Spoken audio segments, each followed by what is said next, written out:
Film fans of YouTube, hello and welcome back to the channel. My name is Josh, your movie apprentice, and today I am looking at Come True, directed by Anthony Scott Burns, starring Julia Sarah Stone, Landon Liboiron, and Chantel Perron. A big thanks to Strike Media for the screener on this one. It comes to digital download on the 15th of March, and on the 5th of April it will be getting its Blu-ray release. This film follows a teenage runaway who signs up for a sleep program where their dreams are getting analysed, and through this research, some things are not all as they seem. First and foremost, I have to say that some of the cinematography in this is mesmerising. There are a number of dream sequences that take place that is old school filmmaking at its absolute finest. The soundtrack, the way it's shot, and the layout of these sequences is just amazing to look at and is a classic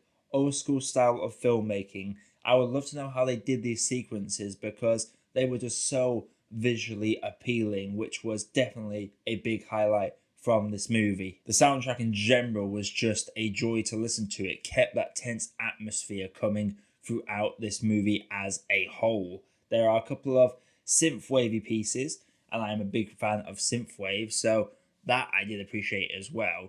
But what really carries this film is the way that the ambient atmos just always keeps that feeling of dread within you, knowing that something isn't quite right the entire time that you are watching this.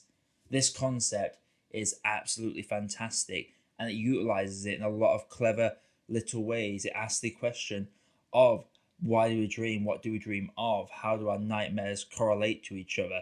Because the mind is a very interesting thing, and I love the directions that this film tried to take with it. And there are some solid performances all around as well. Julia is very good as our lead character. She has to go through a very big transition between subtle and physical in her performance. There are a lot of physical scenes she has to embrace within this, and those scenes are very taxing on any actor's body. So the fact that she went all the way with this film into a performance, I think she has to get a massive shout for this one. Unfortunately, this is a film that was with me. It had me in the palm of its hand for the first hour.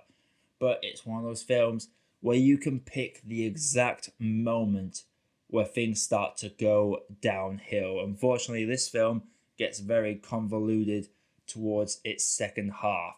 The most interesting element of this is dropped about halfway through. There's an exact moment where this whole storyline we've been following this entire time just gets cast aside in favor of something new. Now, I will say this film probably does merit a rewatch because there are a lot of layers within this film. So I would say that repeated viewings of this is definitely a must because there are a number of things I did not catch on my first watch through that I managed to catch going back through it piece by piece. I might have to sit down and give this a second watch through. But this review I'm giving now is purely based on my experiences in that first viewing. There is a subplot that comes into play towards the latter half that quite frankly made me really uncomfortable, and the film tries to justify it with a line of dialogue, but just the idea of it and how it came to this point was very uncomfortable, and the finale will frustrate many people, I feel. But again, there's probably layers that lead up to it that you don't notice on your first watch through, so it might be worth checking again. I would definitely say this film is 100% worth checking out purely for the fact that there is a great concept here, and the dream sequences alone warrant your rental of this movie. It's just a shame that all the interesting stuff does get cast aside and never really gets referenced ever again. It's an interesting one. This was my first screener ever, and I was really enjoying it for the most part.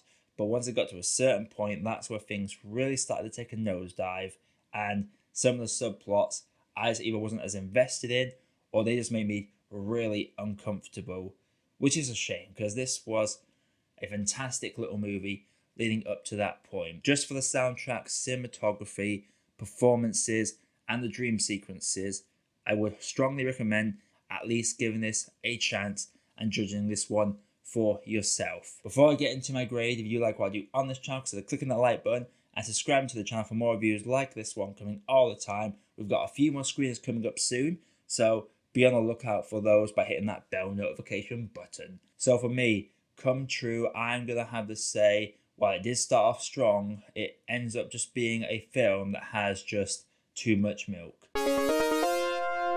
So Come True, have you seen it? Do you plan on seeing it? Let me know what you thought down in the comments below. Again, if you like what I do on this channel, click that like button, subscribe to the channel for more film content like this coming all the time. I've got a few things coming up in the pipeline, another screener, Tom and Jerry review is coming out in a couple of days as well, and check out some of my other videos like the Studio Ghibli playlist, which I will link in the card up there now. But until next time everybody, my name is Josh, I have been your Movie Apprentice, and I'll see you in the next video.